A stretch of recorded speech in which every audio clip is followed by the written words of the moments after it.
നമസ്കാരം. ഒരേ കമ്പനിയിൽ ജോലി ചെയ്യുന്ന എഞ്ചിനീയർമാരായ യുവതിയെയും യുവാവിനെയും മരിച്ച നിലയിൽ കണ്ടെത്തി. രണ്ടിടങ്ങളിലായിട്ടാണ് ഇവരുടെ മൃതശരീരങ്ങൾ കണ്ടെത്തിയത്.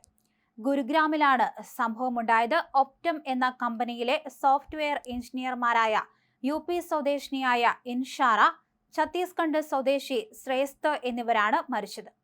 രണ്ടുപേർക്കും 25 വയസ്സാണ്. യുവതിയെ ഫ്ളാറ്റിൽ കുത്തേറ്റ് മരിച്ച നിലയിലും യുവാവിന്റെ മൃതദേഹം റെയിൽവേ ട്രാക്കിലുമാണ് കണ്ടെത്തിയത്. യുവതിയെ കൊലപ്പെടുത്തിയ ശേഷം യുവാവ് ജീവനൊടുക്കിയത് എന്നാണ് കരുതപ്പെടുന്നത്. എന്തായാലും കൂടുതൽ വിവരങ്ങൾ ലഭ്യമല്ല എന്ന് പോലീസ് അറിയിച്ചിട്ടുണ്ട്. കഴിഞ്ഞ ജൂലൈയിലാണ് ഇരുവരും ഗുരുഗ്രാമിലെ കമ്പനിയിൽ ജോലിക്ക് കയറിയത്. നേരത്തെ PG ഹോസ്റ്റലിലായിരുന്ന യുവതി ഈ മാസം 1-ാം തീയതി മുതൽ ഈ യുവാവിനൊപ്പം സെക്ടർ 55-ലെ ഫ്ളാറ്റിലായിരുന്നു താമസം.